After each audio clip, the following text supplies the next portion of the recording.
Nugo no. Pwede pa dyan. Ano doon? Layak ko.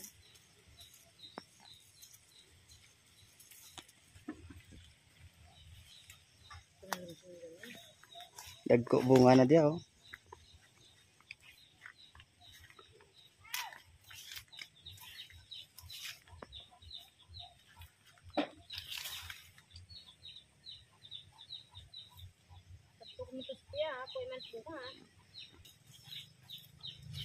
Gamay ng libunga na.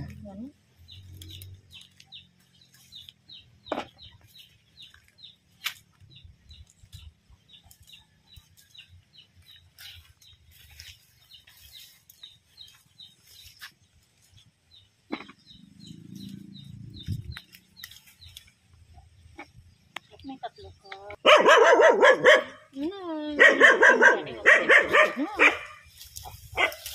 Hindi ko. Kita mo na ilagi sa kon markutan sa bulak sa tunto. Igo mag-harvest siya maggamot sa ang bunga na ano doon. Sa lingsing pagit sa kag.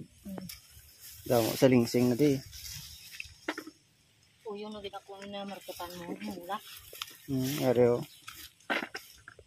Ang duro mo bulak mo.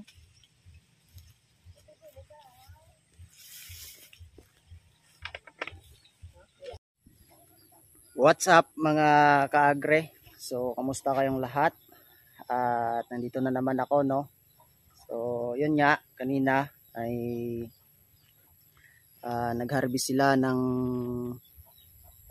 bunga, no? Ng kalamansi. So, yung una kong tanim na kalamansi ay may mga bunga na nga mga kaagre. So, ilang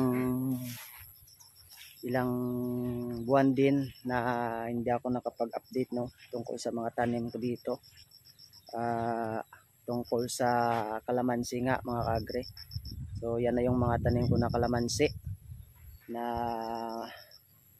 magdadalawang taon pa lang sa March 2024 nga no mga kaagre. So ayun, kahit pa paano ay yung unang harvest nila ay may nakuha talaga silang mga bunga na nga mga kaagre, kasi pwede na talaga harvestin no, at pwede na talaga magamit. So ang dali lang ng pagbunga ng kalamansi ko nga natanim no. So wala pang 2 taon ay may pakinabang na mga kaagre. At yung kagandahan doon ay may nag-order sa akin ng markot nga no ng kalamansi. So yung kagandahan doon ay kahit may bunga siya ay pinamarkutan ko mga kaagre, kaya nga double purpose din yung pagtanim ng kalamansi no. So yun, linagyan ko ng markot. So minarkotan ko yung mga order sa akin, ay madami-dami na ring mga order. Kahit paano ay mapagkakitaan pa rin mga kaagre no. So yun nga, kahit na ganitong edad pa lang mga kaagre ay ito malalaki na yung mga bunga niya no. So pwede na mabenta, pwede nang ma-harvest. So medyo mura pa ngayon yung bilihan ng kalamansi dito. So pero kahit paano ay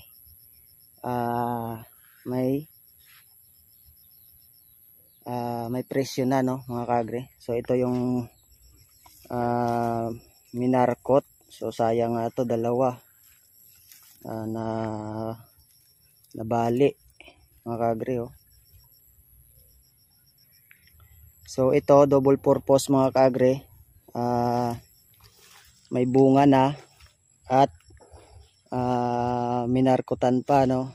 So dalawang nangyayari na income dyan. So yung sabi ko sa nagmarkot, so matagal-tagal na naman to na magbubunga kasi nga minarkotan. So sagot naman nila ay okay nga yan, kahit may markot ay bubunga at bubunga pa rin yan, no, mga kaagre. So at ang kagandahan dyan ay dadami pa yung kanyang sanga, no, kagaya nito mga kaagre.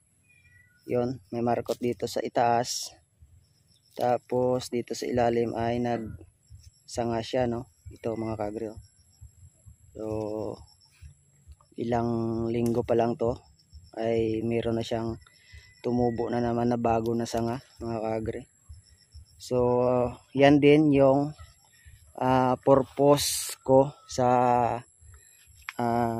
aking kalamansi na tanim, na kahit ganito pa lang siya ay pinamarkotan ko na, no, para dumami pa yung sanga niya sa pag kalaki, no. So ito, malalaki ng bunga nito, pwede na pwede na magamit to mga kaagre. Yun.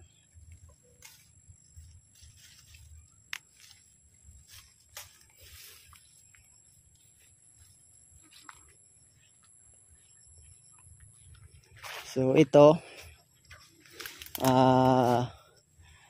may bulaklak na naman siyang bago, kaagre, at daming sanga. So nagsanga na naman siya ng bago, ito. Yun. So limang linggo mga kaagre ay pwede na to ma-harvest, no, yung markot na in-order ng mga kagaya ko na farmers din, mga kaagre, no. So gusto din nila magtanim. Ayun, ang dami itong sanga, oh. So biroin mo to mga kaagre, sa may markot dito sa taas, tapos produce siya, no, ng limang sanga na salingsing, no. So biroin mo yan, pag lumaki yan ay ang dami pang bunga na mabubuo dyan, no, produce ng pagsalingsing na, no. So ito, update ko lang sa inyo mga kaagre. Diyan sa taas, sobrang sukal na naman. So may gitsang buwan ako na hindi nakapag linis, no. So nung nakarang buwan kasi ay sobrang busy lang, kaya napabayaan. Pero kahit masukal-sukal na yan mga kaagre, ay buhay na yung kalamansi dyan. At yun nga, may bunga na, at pwede nang pagkakitaan, no, kagaya nitong markot na to. So ito, nabali lang ito kasi masyadong maraming bunga ng nakaraan to. Uli na ng kinuha, no. So sayang, pero hindi maiwasan yan kasi kung minsan ay sobrang lakas din ng hangin, kaya yan din yung isang dahilan sa pagkabali, no, ng mga markot o kanyang mga sanga.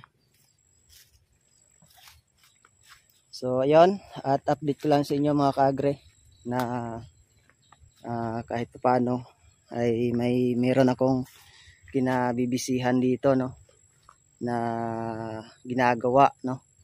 At hindi ko na maibabalik pa ngayon yung aking pag-aalaga ng baboy kasi nga medyo delikado pa ngayong buwan, no. Merong ASF pa rin dito. So hanggang dito na lang muna mga kaagre yung aking pag-update sa inyo sa aking tanim na kalamansi, no. So diyan sa taas puro kalamansi na yan diyan, at medyo masukal lang, pero kalamansi yan diyan mga kaagre. At happy farming po sa ating lahat mga kaagre, at God bless po. sa inyong lahat.